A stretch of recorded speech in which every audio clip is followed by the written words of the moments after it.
तर बघा सुरुवात करूया.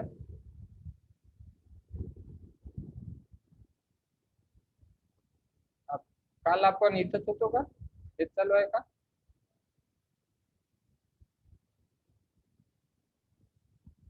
होय, झालं होतं आहे की नाही? तर बघा,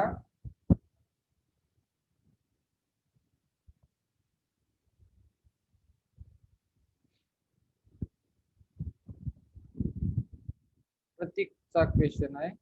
in the tax invoice for goods there is HSN code. Tax invoice मध्ये HSN कोड असतं. In a service invoice there is SEC.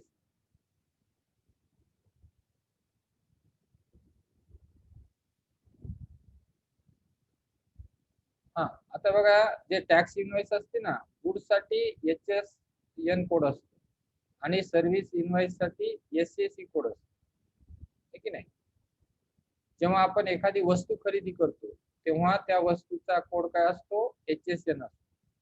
आणि जेव्हा एखादी सर्व्हिस आपल्याला मिळते, सर्व्हिस म्हणजे सेवा, तर त्याचा जो कोड आहे तो SEC कोड असतो. ठीक आहे. So service are also classified and specially code number are given. So these are called SEC. SEC म्हणजे सर्व्हिस अकाउंटिंग कोड. SEC म्हणजे काय? Service accounting code. आता सिरियल नंबर, टाइप्स आहे, रेट ऑफ GST आहे आणि गुड्स आणि service item list आहे. ठीक आहे. आता बघा, टाइप म्हणजे झिरो रेटेड, ज्यावरती रेट ऑफ GST झिरो असतं, असे गुड्स कोणत्या, वस्तू कोणत्या?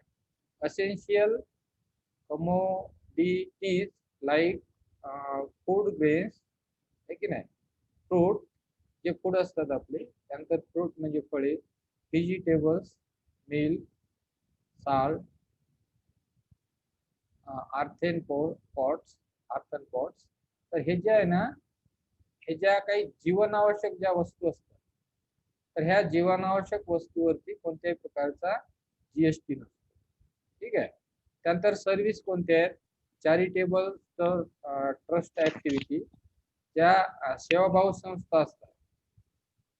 त्यानंतर ट्रान्सपोर्ट फॉर वॉटर, जेव्हा वॉटरचं ट्रान्सपोर्ट केले जातं.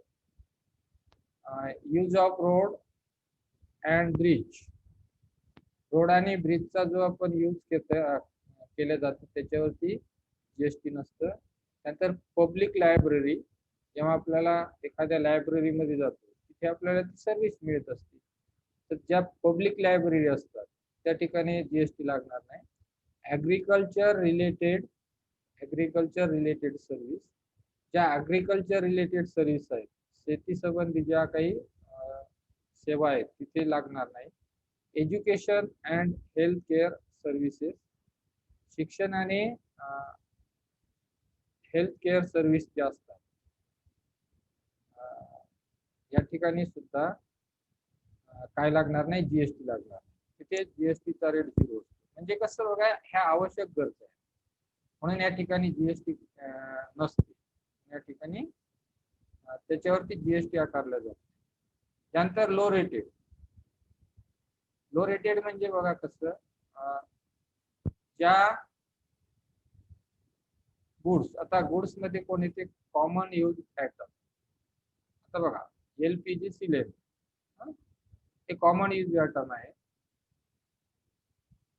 कॉमनली यूज आयटम जे जनरली यूज केलं जातं, त्याच्यावरती जो रेट आहे तो GSTचा तो लो रेटेड असतो, त्याच्यावरती कमी असतो, आहे की नाही? 5%. त्यानंतर टी, चहा, कॉफी, ऑइल, त्यानंतर हॉनी, फ्रेजन व्हेजिटेबल्स, नंतर स्पाइस, स्वीट्स, इटीसी. हे जे आहेत ना, ह्या वस्तूवरती जो GST असतो तो लो रेटेड असतो, म्हणजे 5%.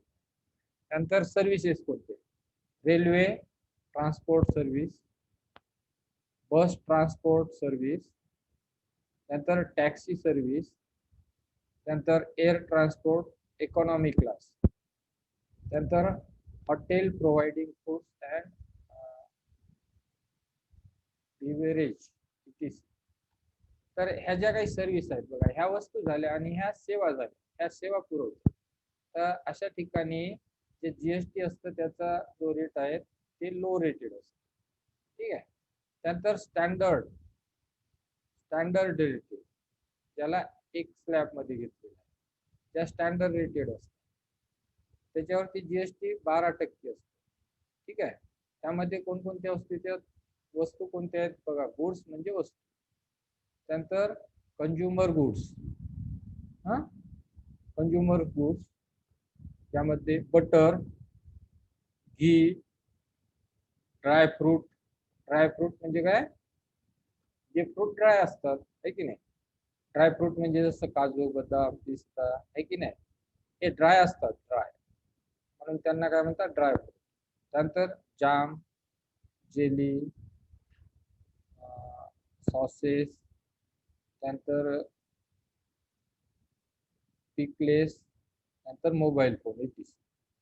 तर ह्या ज्या वस्तू याच्यावरती हे स्टँडर्ड मध्ये येतात, म्हणून याच्यावरती किती टक्के जीएसटी असतो, 12%. आता सर्व्हिस कोणत्या आहेत, प्रिंटिंग जॉब वर्क, त्यानंतर गेस्ट हाऊस, त्यानंतर services related to construction business, जे कन्स्ट्रक्शन बिझनेस आहे त्याच्याशी ज्या रिलेटेड सर्व्हिस आहे त्याच्यावरती 12% जीएसटी लागतो. त्यानंतर स्टँडर्ड रेटेड आणि सेकंड स्लॅब मध्ये कोणकोणत्या ज्याच्यावरती जास्त जीएसटी लावल्या जातं. म्हणजे बघा, ज्या ज्या वस्तू खूप आवश्यक आहे त्याच्यावरती कमी जीएसटी असतो, आणि ज्या वस्तू चैनीच्या आहे, सुविधेच्या आहे, त्याच्यावरती जीएसटी हे जास्त असतं. आता बघा इथे हायली रेटेड कोणते आहेत, ज्याच्यावरती 18% जीएसटी. आता ह्या का गरजेच्या वस्तू नाही आहे की नाही, मग ज्यांना पाहिजे त्यांना मग 28% जीएसटी भरायला. ठीक आहे. त्यामध्ये लक्झरी आयटम, त्यानंतर मोटरसायकल अँड स्पेअर पार्ट. आता मोटरसायकल आणि स्पेअर पार्ट हे काय कंपल्सरी नाही आहे की नाही, मग ज्यांना ह्या वस्तू आरामाच्या झाल्या म्हणून याच्यावरती जीएसटी कसा असतो, जास्त. ठीक आहे. त्यानंतर लक्झरी कार्स, त्यानंतर पान मसाला, व्हॅक्यूम क्लीनर, त्यानंतर डिश वॉशर, त्यानंतर एसी म्हणजे एअर कंडिशन असतं, जसं आपण कूलर लावतो ना तशा पद्धतीचे एसी असतं. त्यानंतर वॉशिंग मशीन कपडे धुण्याची मशीन असते. त्यानंतर फ्रीज, त्यानंतर टोबॅको प्रॉडक्ट्स आणि रेटेड वॉटर etc. तर हे जे आहे ना, ह्या गुड्स आहेत आणि ह्या हायली रेटेड आहेत, त्याच्यावरती 18% जीएसटी. त्यानंतर सर्व्हिस कोणत्या, 5 स्टार हॉटेल अकोमोडेशन, त्यानंतर काय अम्युजमेंट पार्क, म्हणजे जिथे ज्या 5 स्टार हॉटेल आहे त्या ठिकाणी हे हायली रेटेड जीएसटी लावलं जातं. त्यानंतर वॉटर पार्क असतं, त्यानंतर थीम पार्क असतं, कॅशिनो, त्यानंतर race course, IPL games, air transport, business class etc. तर ह्या वस्तूवरती बघा जास्त प्रमाणामध्ये जीएसटी लावला जातो. आता जीएसटीचा हा जो दर आहे किंवा हा जो आहे, आता तो प्रत्येक वर्षी त्या जीएसटी कमिटीची बैठक होते आणि ते दर कमी जास्त करत असतात, आहे की नाही.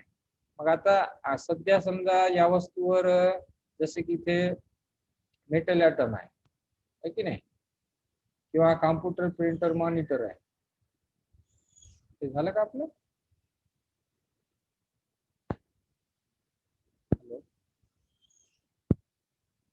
हॅलो सर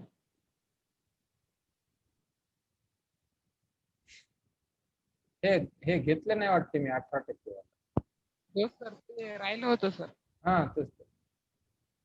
आता बघा, हा याच्यामध्ये बघा अशा ह्या वस्तू आहेत आणि ह्या सर्व्हिसेस आहेत. आता ह्याच्यात कसं असतं की जसं की आता कॉम्प्युटर आहे की नाही, कॉम्प्युटरवर सध्या 18% जीएसटी आहे असं नाही, तर हे जे जीएसटीचे जे रेट आहेत ते कमी जास्त केले जातात. म्हणजे एखादी वस्तू समजा खूप आवश्यक वाटते, आता कॉम्प्युटरची सध्या गरज आहे, तर मग याच्यावरती जो 18% जीएसटी आहे, तर सध्या कॉम्प्युटरला 12% मध्ये टाकलेला असू शकते, आहे की नाही? म्हणजे इथे इथे कॉम्प्युटर आलेला असेल. म्हणजे हे जे आहे ना, हे गव्हर्नमेंट काय करत असतं, प्रत्येक वर्षी हे जीएसटीची एक कमिटी असते आणि ती कमिटी ठरवत असते. आता एखादी वस्तू समजा एका स्लॅबमधून दुसऱ्या स्लॅबमध्ये कशी आणायची किंवा त्याची खरंच लोकांना गरज असेल, तर ती वस्तू काय काय केलं जातं, त्याच्यावरचा जो जीएसटीचा दर आहे तो कमी केला जातो. म्हणजे जसं की कॉम्प्युटर आहे की नाही, मग त्याला आता 18% जास्त वाटायचं आहे, कॉमन लोक यूज करत आहे, मग यांना काय केलं जातं, या 1 नंबरच्या स्लॅबमध्ये टाकलं आहे की नाही. किंवा एखादी त्यांना असं वाटलं की हे सीसीटीव्ही आहे की नाही, मग सीसीटीव्हीचा जो दर रेट आहे तो 18% आहे, मग ते जर महाग करायचं असेल तर याला 28 मध्ये टाकतात, आहे की नाही. म्हणजे हे जे गुड्स आणि सर्व्हिस आहे हे कमी जास्त होते, हे कशावरती अवलंबून असतं, गव्हर्नमेंटचं जे जीएसटी कमिटी असते ते ठरवत असते. ठीक आहे. आपल्याला परंतु आपल्याला हेच जे बुक मध्ये दिलेले आहे तेच आपल्यासाठी महत्वाचं आहे. ठीक आहे. आता इथे दिलेलं आहे note, the rate and the type of GST are as prescribed by the government at the time of writing this chapter. म्हणजे गव्हर्नमेंटने जेव्हा हे तयार केलं, म्हणजे जेव्हा चॅप्टर तयार झालं आणि गव्हर्नमेंटनं जेव्हा गव्हर्नमेंटच्या पॉलिसीनुसार हे रेट इथे दिलेलं आहे. GST rate are subject to change. आता हे जीएसटी रेट जे आहेत ते काय होत असतात, चेंज होत असतात. Electricity, petrol, diesel etc are not under preview of GST. आता बघा, जीएसटी मध्ये कोणकोणत्या वस्तू नाही, इलेक्ट्रिसिटी नाही आहे, पेट्रोल नाही आहे, डिझेल नाही, ह्या जीएसटीच्या अंडर मध्ये येतात. ठीक आहे. त्यांना जीएसटीच्या वेगळं ठेवलेलं. ठीक आहे. पेट्रोल वरती गव्हर्नमेंट वेगळा अधिभार लावत असतो. लक्षात आलं का? हो सर. आता इथे ऍक्टिव्हिटी दिलेली आहे बघ. Activity, make a list of 10 things you need in your daily life. आता काय करायचं आपल्याला, आपली जी डेली लाईफ आहे त्या डेली लाईफ मध्ये आपल्याला गरजेच्या असणाऱ्या need in your daily life, आपल्या दैनंदिन जीवनामध्ये गरजेच्या असणाऱ्या 10 थिंग्स, 10 गोष्टी याची लिस्ट बनवायची. मग त्या थिंग्स एकतर गुड्स असेल किंवा सर्व्हिस असेल. ठीक आहे. Find the GST rate with the help of GST rate chart given here. आणि त्याचा जीएसटी रेटचा जो चार्ट आहे त्यानुसार त्याचा जीएसटी रेट काय करायचं, फाइंड आउट करायचं.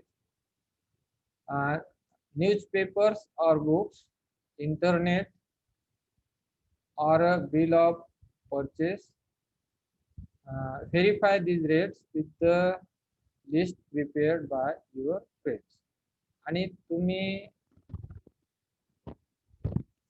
आणि ते जे रेट्स आहेत ते रेट्स तुम्ही काय करा, व्हेरीफाय करा. व्हेरीफाय म्हणजे त्याची पडताळणी करा. कोणासोबत?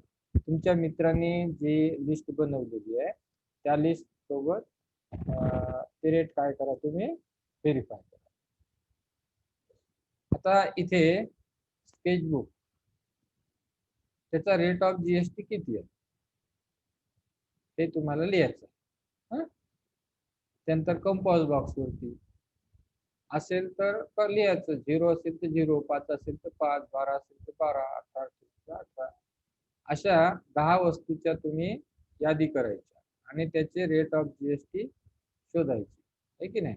Find the GST rate with the help of GST rate chart given here, आहे की नाही. हे लिहिता येईल तुम्हाला, फक्त रेटच लिहायचं आहे, तिथे काहीच नाही करायचं. लिहिता येईल ना?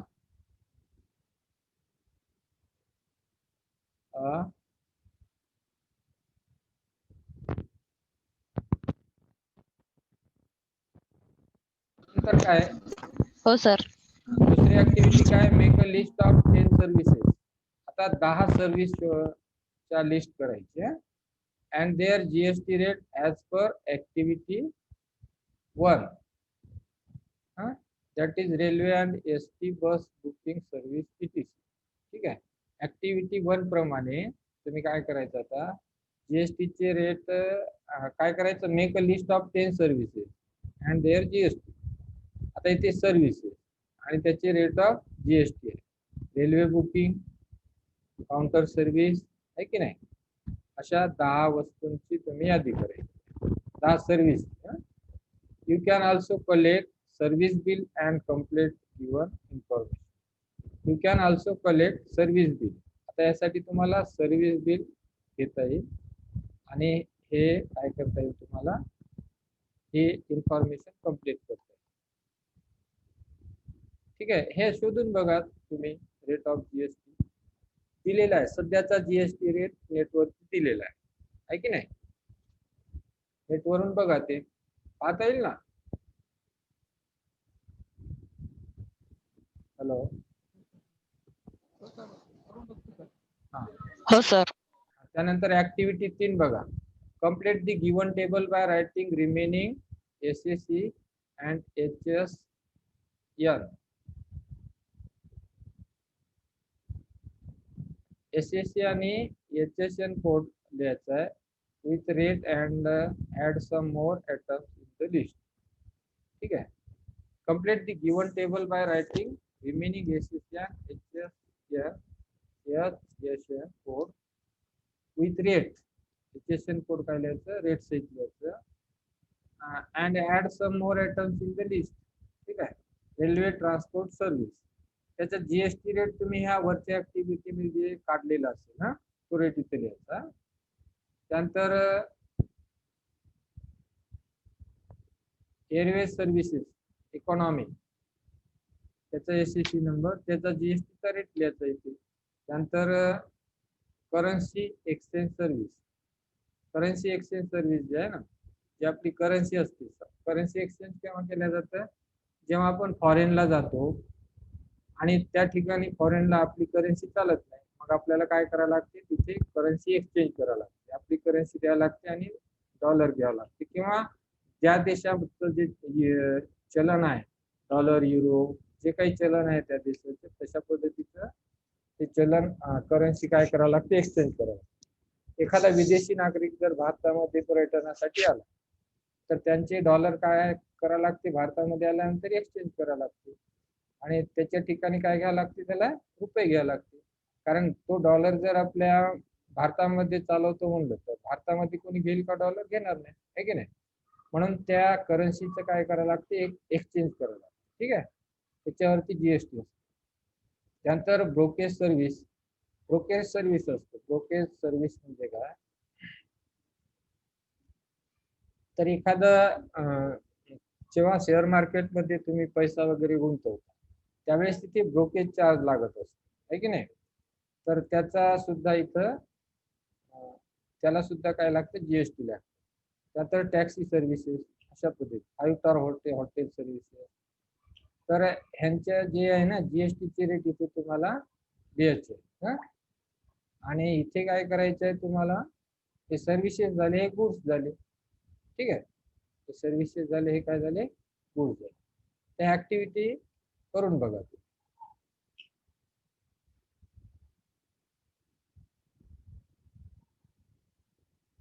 त्यानंतर 5वी चौथी ऍक्टिव्हिटी काय, prepare chart of goods and service in activity 3rd with goods codes and GST rate. Stick or draw the picture of goods and service to enhance your activity. Note आहे, rate on goods and service SSC HSN code are only for the information, no need to remember them. तर बघा, हे काय remember ठेवण्याची गरज नाही. कसं आहे, rate of goods and service SSC हे जे कोड आहे ना, हे काय रिमेंबर ठेवण्याची गरज नाही. HSN हा जो कोड असते, आहे की नाही, यांना काय रिमेंबर ठेवण्याची गरज नसते. आणि आपल्याला फक्त काय जीएसटी कॅल्क्युलेट करता आली पाहिजे. आता त्यासाठी प्रोजेक्ट आहे, collect various goods and service tax invoice. आता तुम्ही काय करत जा, जे तुमचे वडील वगैरे काही एखादं काही सामान आणतात ना, ते सामानचे जे बिल असतात त्यांना टॅक्स इनवॉइस म्हणतात, आहे की नाही. ते गुड्स आणि सर्व्हिस टॅक्स इनवॉइस कलेक्ट करायचे. Study these invoices. आता हे इनवॉइस तुम्ही स्टडी करायचे with reference of GST and discuss with your classmate. आणि ते तुम्ही काय करायचं, तुमच्या क्लासमेटशी डिस्कस करायचं. अशा प्रकारचे काही इनवॉइस माझ्याकडे आहेत. नंतर मी तुम्हाला ते व्हॉट्सअपवरती टाकतो. हा, लक्षात आलं का? हो सर. हा, असे काही इनवॉइस माझ्याकडे आहेत, टॅक्स इनवॉइस, ज्यामध्ये ऍटम हे नंबर वगैरे असतं. त्याच्यानंतर ते ऍटम किती आहेत, आहे की नाही, त्याचा रेट किती आहे, त्याच्यावर जीएसटी किती लागला, हे जे टॅक्स इनवॉइस आहेत ना, माझ्याकडे काही टॅक्स इनवॉइस आहेत. नंतर मी ते ग्रुपवरती टाकतो आणि मग त्याचं ते तुम्हाला या ठिकाणी हे माहिती भरण्यास मदत होईल त्याची, हे प्रोजेक्ट, हे ऍक्टिव्हिटी करण्यासाठी. चालेल ना. त्यानंतर इथे सॉल्ड एक्झाम्पल दिलेला आहे. आरती गॅस एजन्सी आहे. Aarti gas agency supplied LPG cylinder to the consumer for taxable value of rupees 545. बघा 545 ही टॅक्सेबल अमाऊंट आहे, टॅक्सेबल व्हॅल्यू आहे.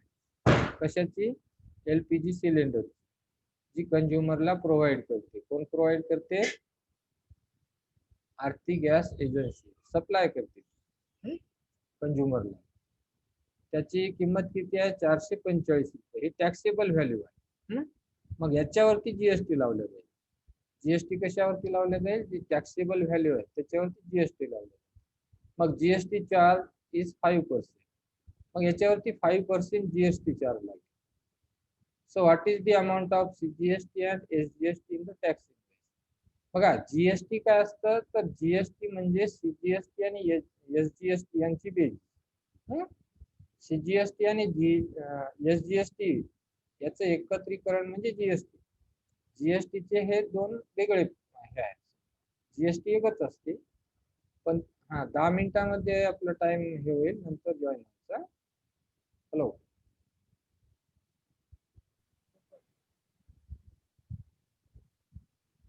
लक्षात आलं ना? What is the total amount paid by consumer? मग कंझ्युमरला किती अमाऊंट पेड करावं लागेल? Find the amount of GST to be paid by Aarti gas agency. मग आरती गॅस एजन्सीला किती रक्कम द्यावी लागेल? तर इथं आपल्याला रेट ऑफ जीएसटी दिलेला आहे 5%. मग सीजीएसटी काय होईल? याच्या निम्मे होईल. त्या 5% निम्मे काय होईल? 2.5%. आणि एसजीएसटी 2.5%. अशी याची बेरीज काय होतं? 5%. हे जे जीएसटी आहे ना, इथं दोन भागामध्ये विभागलं जातं, अडीच. त्यानंतर सीजीएसटी काढायचं आपल्याला. किती रुपयावरती? 445 रुपयावरती सीजीएसटी काढायची. मग 545. 545च्या 2.5%. 2.5% म्हणजे काय? 2.5. आणि टक्के म्हणजे छेद 100, आहे की नाही. मग इथे भाग जाईल बघा, कशाचा भाग गेला. समजा पॉईंट नाही आहे असं कन्सिडर करा. 25 एक 25, 25 चौक 100. इथं पॉईंट 1 असेल. ठीक आहे. मग आता या 4ने याला भाग जाते का बघा. 4 एक 4,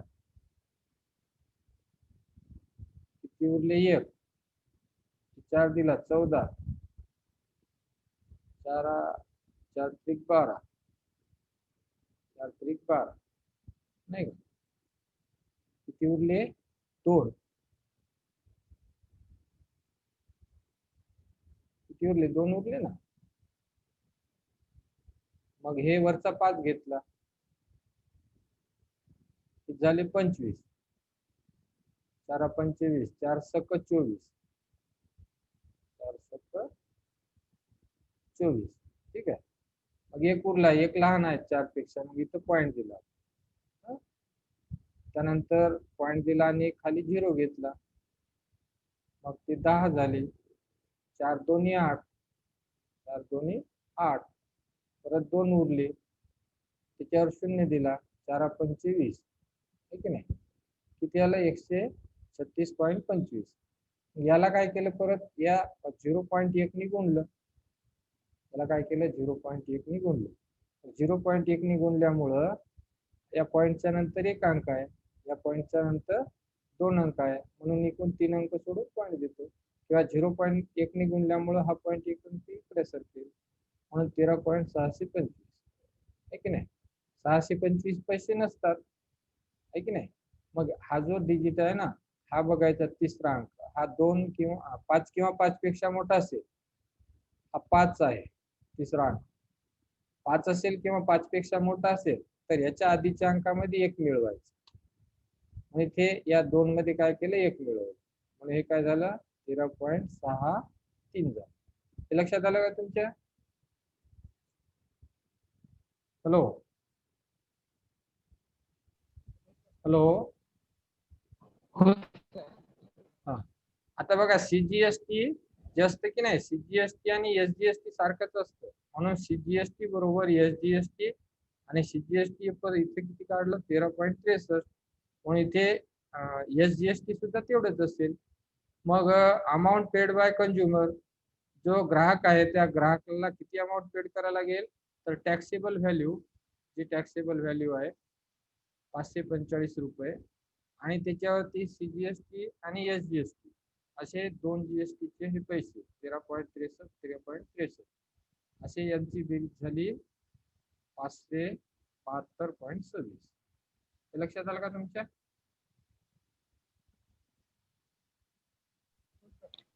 हो सर. सर्वांना समजलं का रे? हॅलो, हे समजलं का सर्वांना? हो सर. हा, त्यानंतर आर्थिक gas agency has to pay GST. मग आता हे जे पैसे आलेले आहेत कोणाकडे? आर्थिक गॅस एजन्सीकडे. मग आर्थिक गॅस एजन्सी काय करते? आर्थिक gas agency has pay CGST आणि एसजीएसटी. मग ती total GST to be paid 27 रुपये 26 पैसे, हे जे पैसे आहे ना, ते आर्थिक गॅस एजन्सी स्वतःजवळ नाही ठेवत, तर ती काय करते? गव्हर्नमेंटला पे करते, आहे की नाही? आपल्या कंझ्युमर कडून घेते ती, आणि ही हे जे जीएसटी आहे त्याचं ते काय करते? गव्हर्नमेंटला पे करते, त्याचे ते रिटर्न वगैरे करत असते, ठीक आहे? नंतर दुसरे एक्झाम्पल बघा. आपल्याला इथे जीएसटी कशी कॅल्क्युलेट करतात ते बघायचं. हा, त्यानंतर बघायचं कुरिअर सर्व्हिस एजंट, जे कुरिअर सर्व्हिस असते की नाही, courier service agent charge total rupees to courier a parcel from Nagpur, sorry Nashik to Nagpur. बघा, कुरिअर सर्व्हिस एजंट जे असतात त्यांनी किती अमाऊंट चार्ज केली? 590 रुपये.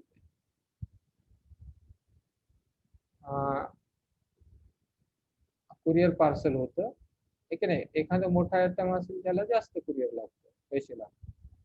आणि हे नाशिक टू नागपूर एखादं साहित्य बोलवलं असेल कुठून? नाशिकवरून नागपूर, तर त्याला किती चार्ज लागले? कुरिअरचे 590 रुपये लागले, ठीक आहे? In the tax invoice taxable value is 500. आता टॅक्सेबल इन टॅक्स इनवाइस मध्ये टॅक्सेबल व्हॅल्यू 500 रुपये. बघा, 500 रुपये taxable value, on which CGST is 45 and SGST is 45. मग यामध्ये जे 90 रुपये जास्त आहे ते 90 रुपये कशाचे आहे?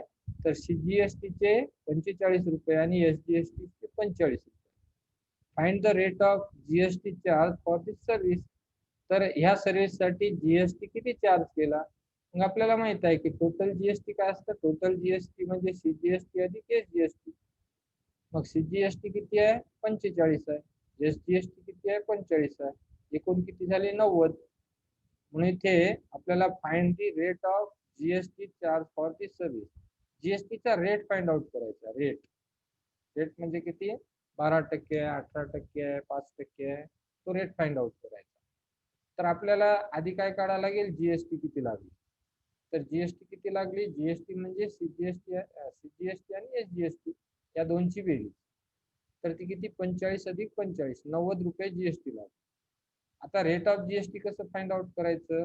हे जे 90 रुपये लागले ना, ते 90 रुपये किती रुपयावरती लागले? 500 रुपये. बघा, हे 90 रुपये किती रुपयावरती लागले? 500. म्हणजे 500 रुपयाला 90 रुपये. मग 100 रुपयाला किती? गुणिले 100. लक्षात आलं का तुमच्या? किंवा याचा असाही फॉर्म्युला. हो सर. हा, किंवा असाही करत असतो आपण. ते 500 रुपयाला किती रुपये लागले? 90 रुपये जीएसटी लागला. हा, मग 100 रुपयाला किती? आपल्याला दर काढायचे आहे, दर टक्के काढायचे आहे. 100 रुपयाला किती? हा, मग इथं काय करतो आपण? क्रॉस मल्टिप्लिकेशन, तिरपा गुणाकार. 500 गुणिले एक्स, 500 गुणिले एक्स बरोबर. हा, 90 गुणिले 100, सॉरी 100 गुणिले 90. हे एक्स, ठीक आहे. त्यानंतर हे 100 गुणिले 90 आणि हे जे 500 आहे ना, हे 500 या बाजूला गुणिले आहे, या बाजूला. इकडे गेले काय होते? भागिले.